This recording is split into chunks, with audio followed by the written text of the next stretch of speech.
శ్రీ మహాగణాధిపతయే నమ. ఈరోజు మనం జూన్ 2వ తారీఖు 2026 సంవత్సరం నుండి దేవగురువైనటువంటి బృహస్పతి తన ఉచ్చస్థానమైనటువంటి కర్కాటక రాశిలో ప్రవేశించి సంచరిస్తున్నాడు. ఇదొకటే ముఖ్యమైనది కాదు, దీనికంటే ముఖ్యమైనది ఏంటంటే ఈ సంవత్సరానికి పరాభవన సంవత్సరానికి రాజైనటువంటి గురువు ఉచ్చస్థానంలో ప్రవేశించి సంచరిస్తూ ద్వాదశ రాశుల వాళ్ళకి అధిక భాగం, ఎక్కువ రాశుల వాళ్ళకి శుభ ఫలితాలు ఇస్తాడు. కొద్ది రాశుల వాళ్ళకి మాత్రం ఇబ్బందులు పెడతాడు. ఏ రకమైన ఫలితాలు రాబోతున్నాయి అనేటువంటి అంశాన్ని తెలుసుకోవటంలో భాగంగా ఇప్పుడు మకర రాశి వారికి ఎటువంటి శుభ ఫలితాలు ఇవ్వబోతున్నాడు అనేటువంటి అంశం గురించి తెలుసుకోవడానికి ప్రయత్నం చేద్దాం. ఇక్కడ ఇది తెలుసుకోబోయే ముందు ఇంకో 2 విషయాలు కూడా తెలుసుకోవాలి. అదేంటంటే గత కొన్ని నెలలుగా కాలసర్పదోషం అనేటువంటిది గోచార రీత్యా జరుగుతూ ఉంది. దీనికి తోడు మకర రాశి అధిపతి అయినటువంటి శని మకర రాశి నుంచి 3వ స్థానంలో ఉన్నాడు. అలాగే గురుడు ఈ మకర రాశి నుంచి 7వ రాశిలో ఉంటూ మకర రాశి మీద ఎటువంటి శుభ ఫలితాలు ఇవ్వబోతున్నాడు అనేటువంటి అంశాల గురించి తెలుసుకోవడానికి ప్రయత్నం చేద్దాం. దీనికి తోడుగా ఎటువంటి నిర్ణయాలు తీసుకోవాలి, ఏది చేస్తే మరిన్ని శుభ ఫలితాలు వస్తాయి, ఆర్థికంగా ముందంజ వేయగలుగుతాం, జీవితంలో ఎదురులేని ఆర్థిక శక్తిగా ఎదగగలుగుతాం, ఇటువంటి అనేక అంశాల గురించి తెలుసుకోవడానికి ప్రయత్నం చేద్దాం. ఇక పోతే మకర రాశికి తృతీయ స్థానంలో శని సంచారం వల్ల ఏ పని చేపట్టినా విజయం సిద్ధిస్తుంది. జీవితంలో వేటికి లోటు లేకుండా చాలా సంతోషంగా జీవితం అనేటువంటిది గడిచిపోయే పరిస్థితులు వచ్చాయి. మీకు మీరుగా లోటు కల్పించుకుంటే తప్ప అన్ని రకాలుగా శనీశ్వరుడు మీకు శుభ ఫలితాలనే ఇస్తాడు. త్రిషడాయగత పాపహాని 3, 6, 11 స్థానాల్లో పాపగ్రహాలు సంచరిస్తూ అత్యంత శుభ ఫలితాలు ఇస్తాడు. వాటిల్లో కూడా శనీశ్వరుడు 3వ స్థానంలో, 6వ స్థానంలో, 11వ స్థానంలో ఉన్నప్పుడు అత్యంత శుభ ఫలితాలు ఇస్తాడని జ్యోతిష్ శాస్త్రం చెప్తోంది. కనుక ఆల్రెడీ మీకు శనీశ్వరుడు మీ రాశ్యాధిపతి అత్యంత శుభ ఫలితాలు ఇవ్వటానికి రెడీగా ఉన్నాడు. ఎప్పటి నుంచో అక్కడ శని సంచారం జరుగుతోంది. మరి మనకు వచ్చే సందేహం ఏంటంటే, మరి మీరు ఎక్స్పెక్ట్ చేసినంత శుభ ఫలితాలు ఎందుకు రావట్లేదు అనేటువంటిది అందరికీ సందేహం వస్తుంది. ముఖ్యంగా మకర రాశి వాళ్ళు ఈ సందేహంతో ఎంతో కాలంగా బాధపడుతున్నారు. దానికి 2 ముఖ్యమైన కారణాలు ఉన్నాయి. అదేమిటంటే గురుబలం లేదు, అది జూన్ 2 నుంచి మొదలవుతోంది. ఇది ముఖ్యమైనది, మొట్టమొదటిది.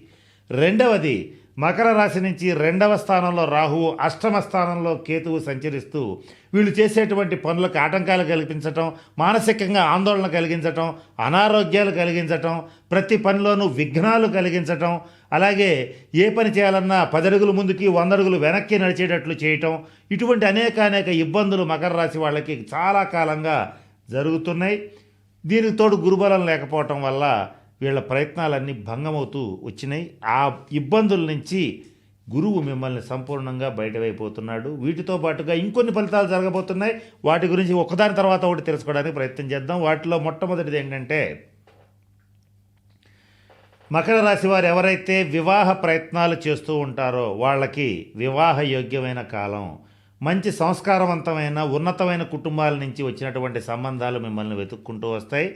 రాసి పెట్టుకోండి, గుర్తు పెట్టుకోండి, లేదా మీకు తెలిసిన వాళ్ళకి చెప్పండి. ఎవరైతే అవివాహితులు గట్టిగా ప్రయత్నం చేస్తారో వాళ్ళకి ఈ జూన్ 2 తర్వాత సంవత్సరం లోపల ఖచ్చితంగా వివాహం జరిగి తీరుతుంది, ఇందులో సందేహం లేదు. ఇకపోతే 2వ అంశం ఏంటంటే, దేహ కాంతి వృద్ధి చెందుతుంది, ఆరోగ్యం వృద్ధి చెందుతుంది, ఐశ్వర్యం వృద్ధి చెందుతుంది.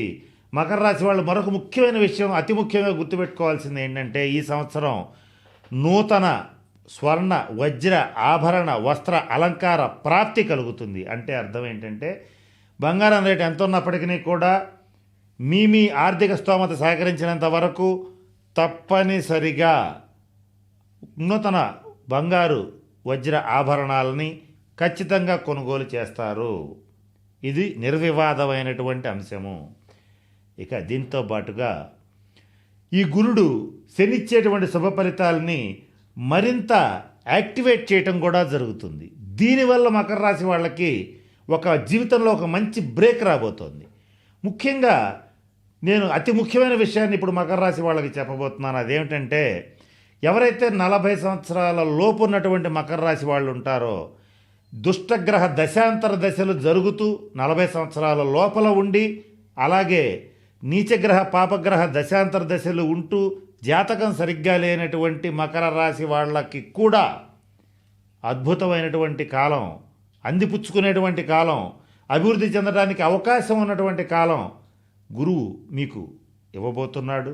అటువంటి శుభదృష్టి మీ రాశి మీద పడుతోంది కనుక తప్పనిసరిగా మకర రాశి వాళ్ళు ఈ 12 రాశుల్లో మంచి విజయాలు నమోదు చేసుకుంటారు, ఆర్థికంగా అభివృద్ధి చెందుతారు, దేహకాంతి పెరుగుతుంది, ఆరోగ్యం పెరుగుతుంది, మీ మాటకి విలువ పెరుగుతుంది, సమాజంలో కీర్తి ప్రతిష్టలు పెరుగుతాయి, సమాజంలో ఉన్నతమైనటువంటి స్థానాల్లో ఉన్నటువంటి వాళ్ళు, పెద్ద పెద్ద వాళ్ళు, రాజకీయ నాయకులు, వ్యాపారస్తులు, పేరు ప్రతిష్టలు ఉన్నవాళ్ళు మిమ్మల్ని ఆదరిస్తారు, మీకు అండగా నిలబడతారు.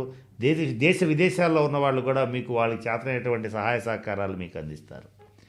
అయితే కొన్ని సందర్భాల్లో వ్యతిరేకమైనటువంటి రాహుగ్రహ ప్రభావ రీత్యా కుటుంబంలో తండ్రి గారితో భేదాభిప్రాయాలు, మీరు చేసే ప్రతి పనికి జీవిత భాగస్వామి నుంచి వ్యతిరేకత, అలాగే పిల్లల రీత్యా అంటే సంతాన రీత్యా కూడా మిమ్మల్ని తక్కువగా చూడటం, మిమ్మల్ని చులకనగా మాట్లాడటం, ఇటువంటివి అనేకం జరగబోతున్నాయి.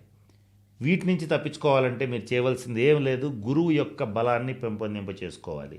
మన వాయిస్ ఆఫ్ వేసం ఛానల్లో కొన్ని సంవత్సరాలుగా చెప్తున్నాం, గురుబలం పెంచుకోవడానికి ఏ రకమైన పరిహారాలు చేయాలి అనేటువంటి చెప్తున్నాం. అవి పాటించండి. వాటితో పాటు ఇప్పుడు కూడా మీకు కొన్ని పరిహారాలు ఇస్తాను. వాటిల్లో మీకు చేతనైనవి పాటించండి, మీకు నచ్చినవి మీరు చేయగలిగినవే పాటించండి. మొట్టమొదటిది ఏంటంటే పసుపు రంగు వస్త్రాలు ధరించండి. రెండవది, ఒకవేళ అటువంటిది ధరించలేకపోతే మీరు పసుపు రంగు కర్చీఫ్ అయినా సరే జేబులో ఉండేటట్లుగా చూసుకోండి.